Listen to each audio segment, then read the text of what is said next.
किसानों के आंदोलन का जो है आज 41वां दिन है और जिस तरीके से जो खबरें आ रही हैं कि लगातार जो है वार्तालाप फेल हो रहा है, विफल हो रहे हैं और जिस तरीके से जो मौसम है आज के हालात जो है देखने को एक अलग ही रूपरेखा मिल रहा है, क्योंकि बारिश जो है वो दस्तक दे चुका है और इस बारिशों के बीच में जो है किसान अड़े हुए हैं कि जब तक ये जो बिल वापस नहीं हो जाती है वो घर जाने को तैयार नहीं है। हमारे साथ आज मौजूद है सुप्रीम कोर्ट के माने जाने एडवोकेट भानु प्रताप जी। हम इनसे लगातार आपको रूबरू कराते रहते हैं और किसानों के आंदोलन में जा करके कंधे से कंधे मिला करके जो है किसानों का हौसला बढ़ाने का भी ये कार्य करते रहे हैं जब से किसान जो है सड़कों पर उतरा है। और अभी खबर हम आपको बता दें कि एडवोकेट जो भानु प्रताप सिंह जी हैं इन्होंने भूख हड़ताल किया था, जिसको देखते हुए जो है सोशल मीडिया पर मानो भूचाल सा आ गया था कि किसानों के हक के लिए, किसानों के हित के लिए जो है सड़कों पे जो है खुद सुप्रीम कोर्ट के वकील जो है भानु प्रताप जी आए हुए। आइए इसे रूबरू करते हैं कि क्या उससे बेनिफिट होने वाला है या फिर जो सरकार है कब तक इस तरीके से संघर्ष को जारी रखने वाली है या फिर जो किसान है वो कुछ क्या अगला कदम उठाने वाले हैं, ये तमाम मुद्दों को देखते हुए। सर, सबसे पहले आपका स्वागत है DS4 न्यूज में। सर, आपके आंदोलन ने क्या देखते हैं आप, कुछ नया एंगल देने का कार्य करेगा या फिर जिस तरीके से किसान अड़े पड़े हैं आपकी भी जो है संघर्ष ये भी ऐसे ही निकल चला जाएगा? देखिए, हमारा संघर्ष जो है ये जिंदगी और मौत का सवाल है। हमारा सरकार ने एक बड़ा भयानक फंदा हमारे गले में डाल दिया है और गले में डाल के वो लगातार खींच रही है और उद्योगपतियों के साथ मिलके वो न केवल किसान को, पूरे देश को तबाह करना चाहती है सरकार। बार बार हम इस बात को कह रहे हैं और जो हमारी आगे की रूपरेखा रहेगी, रणनीति रहेगी, कोई भी लड़ना नहीं चाहता है, लेकिन अगर सरकार लड़ने पर मजबूर ही कर रही है तो हम पीछे हटने वाले भी नहीं हैं। ये सरकार को भी एहसास हो गया होगा, पूरी दुनिया को एहसास हो गया होगा। रही बारिश हो रही है, हवाएं चल रही हैं, सर्दी बढ़ती चली जा रही है, अभी ओले भी पड़ सकते हैं, कोई भी स्थिति हो जाए हम उससे मरने वाले नहीं हैं। लेकिन जो कानून है, अगर इस कानून को वापस नहीं लिया सरकार ने तो पूरा किसान पूरी तरह से तबाह हो जाएगा। आत्महत्या जो पिछले आप देखेंगे 20 से 25 साल के बीच में जो आत्महत्याएं हुई हैं किसानों की, वो 4 लाख का आंकड़ा पार कर चुकी हैं और आने वाले समय में ये 4 लाख का आंकड़ा हो सकता है 1 और 2 साल के बीच में ही हो जाए अगर ये कानून लागू हो जाते हैं। तो जो इतना खतरनाक कानून है जो हमारे गले में फंदा पड़ा हुआ है, हम कैसे चैन से बैठ सकते हैं, कैसे हम संघर्ष से बाहर आ सकते हैं, देखना सरकार को है। लेकिन जब सरकार ने गुलामी करना सोच ही लिया है, उद्योगपति और अंबानी अडानी जैसे जो पूंजीपति हैं इनके तलवे चाटना सरकार ने स्वीकार ही कर लिया है, तब क्या कर सकते हैं? तब संघर्ष ही हमारे पास एक नारा है, इस संघर्ष से हमारे पास एक रास्ता है, दूसरा नहीं है। रही हमारी रणनीति क्या रहेगी, हमारी किसान संघर्ष समिति है, ऑलरेडी संयुक्त किसान संघर्ष समिति है, वो ऑलरेडी 26 तारीख तक का प्रोग्राम डिक्लेयर कर चुकी है, जिसमें कल 6 तारीख को जो आपका यहाँ से करनाल और ये जो है अपना जो पेरिफेरल है उसी पे मार्च होगा, ट्रैक्टर मार्च होगा। इसके बाद 13 तारीख को है महिला सशक्तिकरण का कार्यक्रम होगा, उसके बाद 18 तारीख को होगा कार्यक्रम, फिर 23 तारीख को और फिर 26 तारीख को हमारा कार्यक्रम होगा। और 26 तारीख को जो हमारा कार्यक्रम है, हम सारे लोग अपने ट्रैक्टरों पर बैठकर ट्रैक्टर परेड करेंगे और लाल किले तक हम लोग पहुंचेंगे। ये हमारा कार्यक्रम है, ये हम ऑलरेडी बता चुके हैं। तो अगर इसमें कुछ भी होने वाला है तो सरकार को पहल करनी पड़ेगी। अगर सरकार पहल नहीं करती है, हमारे पास कोई रास्ता नहीं है संघर्ष करने के अलावा, और हम संघर्ष करते रहेंगे। रही आप जो पूछ रहे हैं कि संघर्ष कब तक चलेगा, तो मैं तो इसके लिए एक बहुत ही खूबसूरत उदाहरण है, शायद मेरे कहने की जरूरत है, शब्द जो हैं वो शहीद आजम भगत सिंह जी के हैं, हाँ बोल मेरे हैं, मैं अपने मुंह से उन बात को बता रहा हूं, लेकिन इससे ज्यादा सटीक कोई जवाब हो नहीं सकता है।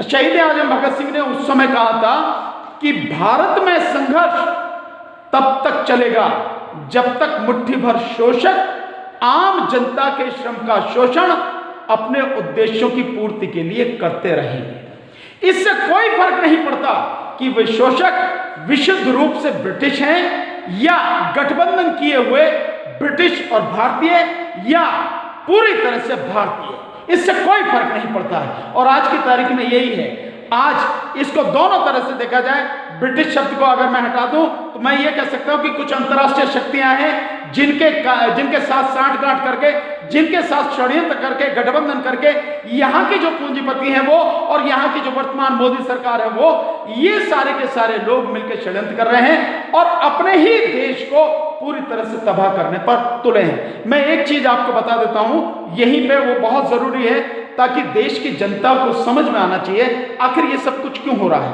अंतर्राष्ट्रीय स्तर पर जो एक षड्यंत्र चलता है, अंतर्राष्ट्रीय एजेंसियां जो वो ये मानती हैं कि भारत को जिस तरह से इस समय निचोड़ा जा रहा है, जिस तरह से वो भारत को खोखला करने में लगी हैं, जिस तरह से भारत का शोषण करने में लगी हैं, और भारत से तकरीबन उनका कहना है कि हर साल 50 लाख करोड़ की संपत्ति अगर भारत से लगातार हर साल लूटी जाए तो भी 100 साल तक भारत को हम लूट सकते हैं। जब ये मानसिकता हो और उसी मानसिकता वाली अंतर्राष्ट्रीय एजेंसियों और विदेशियों के साथ में मिलकर भारत की सरकार और भारत के जो पूंजीपति उद्योगपति हैं वो उस मानसिकता से काम करते हैं, तो आप समझ सकते हैं कि देश के सामने कितनी भयानक समस्या है। हम इसीलिए इस देश को बचाने के लिए संघर्ष कर रहे हैं, यही हमारा काम है। इस समय जो है अगर पीछे हटना है तो सरकार को हटना पड़ेगा, अगर नहीं हटते तो हम संघर्ष करते रहेंगे। सर आपने भूख हड़ताल भी किया था, सर ऐसी खबर आ रही थी, कहाँ पे आपने किया सर, कितने लोग थे आपके इस? देखिए, जो हमारी यहाँ पर हड़तालें चल रही हैं किसान आंदोलन में, जो सभी जो हमारे मोर्चे हैं, चाहे वो सिंगू बॉर्डर का है, टिकरी बॉर्डर का है, राजस्थान बॉर्डर का है, अपना यहाँ गाजीपुर बॉर्डर का है और चिल्ला बॉर्डर का है, ये सब जगह जो हड़तालें चल रही हैं, हमारी जो संयुक्त किसान संघर्ष समिति है उसका आह्वान है कि 11 लोग कम से कम 24 घंटे के लिए भूख हड़ताल पर बैठेंगे। मतलब रिले हड़ताल है, पहले 11 बैठेंगे 24 घंटे के लिए, फिर 24 घंटे बाद दूसरे 11 बैठेंगे, फिर 24 घंटे बाद तीसरे 11 बैठेंगे। ये एक रिले हमारी भूख हड़ताल लगातार चल रही है। उसी में मुझे भी मौका मिला, मैंने भी अपनी किसान संघर्ष समिति से रिक्वेस्ट की कि मैं भी इस भूख हड़ताल में भाग लेना चाहता हूं। उन्होंने मेरी रिक्वेस्ट स्वीकार की और उसके बाद में मुझे सिंगू बॉर्डर पर परसों हम 11 बजे दिन में बैठे थे और कल आप कह सकें यानी 4 तारीख को, 3 तारीख को बैठे, 4 तारीख को 11 बजे तक हम लोग 24 घंटे की भूख हड़ताल पर बैठे। मैं बैठा, मेरे साथ में हमारे जो साथी हैं, बड़े संघर्षशील साथी, डॉक्टर विजय कुमार साहब जो पेशे से डॉक्टर हैं वो बैठे, और साथ में हमारे दूसरे साथी जो हिजेम राजन सिंघा साहब हैं जो असम से हैं, हमारे बड़े मजबूत साथी हैं, वो भी बैठे हैं। डॉक्टर विजय कुमार साहब मध्य प्रदेश से। तो हम तीनों साथी बैठे थे और हमारे साथ में 15 और लोग थे। हम कुल 18 लोग सिंगू बॉर्डर पर 3 तारीख को 11 बजे बैठे और 4 तारीख की 11 बजे तक रहे। और इसका बहुत सिंपल सा है, लोगों को ये बिल्कुल साफ संदेश जाना चाहिए कि ये जिंदगी और मौत की लड़ाई है, देश को बचाने की लड़ाई है, देश की जनता को सुरक्षित करने वाली लड़ाई है। इसमें हमारा जिस तरह का भी योगदान हो हमें देना पड़ेगा, हमें करना पड़ेगा, समय भी निकालना पड़ेगा, पैसा भी देना पड़ेगा, हमारे पास आटा चावल हो वो भी देना पड़ेगा, दाल सब्जी हो वो भी देना पड़ेगा, और रात दिन अगर शरीर से भी मेहनत करनी पड़ेगी वो करनी पड़ेगी, क्योंकि आंदोलन बहुत बड़ा है देश को बचाने का। जीत कर ही जाएंगे, उससे पहले पीछे कदम, उससे पहले 1 मिलीमीटर भी पीछे कदम नहीं हटाएंगे। उसी के लिए हम कर रहे हैं। और इसीलिए मैं मानता हूं कि लोगों को ये बहुत स्पष्ट होना चाहिए। मैं एडवोकेट हूं सुप्रीम कोर्ट में, ये अपनी जगह ठीक है, कोई साथी कहीं भी हो सकता है, वो अपनी जगह ठीक है, बहुत पैसे वाले भी हो सकता है, बहुत आराम से रहने वाले भी हो सकता है, लेकिन जैसे मैं एडवोकेट हूं, मेरे साथी डॉक्टर हैं और दूसरे मेरे जो साथी हैं वो DRDO में सर्विस करके गए थे, अब जो है एक फार्मास्यूटिकल कंपनी। तो हम सब कुछ ऐसी स्थिति में रहते हुए कि बहुत कंफर्ट में रह सकते हैं, उसके बावजूद भी हम वहां पर बैठे। इसका सिर्फ यही मतलब है, हर किसी को समझना चाहिए कि ये देश का आंदोलन है, देश की जनता को, देश को तबाही से बचाने वाला जो भी सहयोग दे सकते हैं वो सहयोग हमें देना है, ताकि लोगों में एक संदेश जाए, उनका हौसला बढ़े, उनका जज्बा बढ़े और संघर्ष करने का उनका जो तरीका है, जो प्रजातांत्रिक तरीका है, उसमें विश्वास हो और हम शांतिपूर्वक ढंग से अपने रास्ते पर बढ़ते चला जाएं। यही संदेश देने के लिए मैंने इस भूख हड़ताल में भाग लिया, मैंने और मेरे साथ। अभी किसान इस टाइम जो मतलब हताहत होकर आत्महत्या कर रहे हैं, मर जा रहे हैं, तो सर आप किसानों को क्या संदेश देना चाहेंगे, कैसे बताएंगे कि उनका बिल वापस कैसे होगा, कुछ तरीका बताइए। देखिए, मैं उसका तरीका बहुत सीधा सा है। पहले तो मैं आपके माध्यम से मेरे जो जितने भी किसान साथी, जो 60 से ज़्यादा किसान साथी इस हमारे संघर्ष में शहीद हो गए, हमें छोड़कर चले गए हैं, मैं उनको श्रद्धांजलि देता हूं। और बाकी सभी साथियों की, किसान साथियों से मैं एक निवेदन हाथ जोड़ के करता हूं। साथियों, आत्महत्या करने से कुछ हासिल होने वाला नहीं। मौत के मुंह में अगर मौत स्वाभाविक रूप से आती है तो ठीक है, कोई दिक्कत नहीं, फिर तो वो आपके हाथ में नहीं, मेरे हाथ में। लेकिन हमें आत्महत्या नहीं करनी है। हम जो जालिम सरकार है, जो देश को तबाह करने वाली सरकार है, उसके खिलाफ जिंदा रहकर पूरी मजबूती के साथ में लड़ना है, पूरे हौसले से लड़ना है, एक दूसरे के साथ कदम से कदम और कंधे से कंधा मिला के चलते हुए लड़ना है, संघर्ष करना है, एक दूसरे का हाथ थाम के संघर्ष करना है।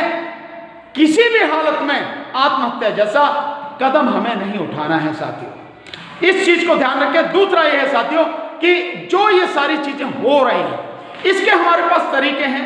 जो हमारी संयुक्त किसान संघर्ष समिति है, उसने जिस कार्यक्रम का आगाज किया है, जिस कार्यक्रम की आगे घोषणा की है, हमें उसको पूरी तरह से सफल बनाना है। जब भी उन्होंने कहा है 6 तारीख को, 13 तारीख को, 18, 23 और 26 तारीख को उसे बनाना है। और इसका जो सबसे और एक बड़ा कारगर जो तरीका है, आप एक व्यक्ति की चीखें लगातार सुन रहे हैं, इसमें वो है अंबानी की चीखें लगातार निकल रही हैं, क्योंकि जो आपने बहिष्कार का तरीका अपनाया है, जो हमारी संयुक्त किसान संघर्ष समिति ने अंबानी, अडानी और लाला रामदेव के जो बहिष्कार का तरीका अपनाया है, जो हम सब लोग मिलकर बहिष्कार कर रहे हैं, ये बहुत कारगर तरीका है इस सरकार के घुटने झुकाने का, घुटने तोड़ने का। मैं बहुत सीधे शब्दों में कहता हूं, मैं किसी तरह की रियायत की बात नहीं है कोई भी। इस सरकार की रीढ़ की हड्डी टूटेगी जिस दिन हम बहिष्कार इतना जबरदस्त हो जाएगा कि अंबानी, अडानी और लाला रामदेव की दुकानों पर ताला लग जाएगा। उस दिन ये सरकार घुटनों पर आएगी। इसलिए मैं जैसा बार बार कहता हूं, हफ्ते में एक दिन इस संघर्ष के लिए दीजिए साथियों। हफ्ते में एक दिन आप आइए किसी भी बॉर्डर पर, जहां भी, चाहे सिंगो बॉर्डर, चाहे आपका टिकरी बॉर्डर है, गाजीपुर बॉर्डर है, किसी पर भी आइए जाइए, लेकिन एक दिन जरूर दीजिए। हफ्ते में एक दिन कोई बड़ी चीज नहीं हफ्ते में तो 15 दिन में तो कम से कम दे ही सकते हैं। एक दिन जरूर आंदोलन को दीजिए। और ये बहिष्कार का नारा अंबानी, अडानी, रिलायंस और लाला रामदेव के इन प्रोडक्ट का सभी का बहिष्कार कीजिए। रिलायंस के पेट्रोल का बहिष्कार कीजिए, डीजल का बहिष्कार कीजिए। साथ में आपको जो करना है साथियों, वो भी आपको करना बहुत जरूरी है। 1 साल के लिए, ज्यादा नहीं, 1 साल के लिए अपने घर के टेलीविजन पर ताला लगा दीजिए। बस मेरा आपसे इतना कहना है साथियों।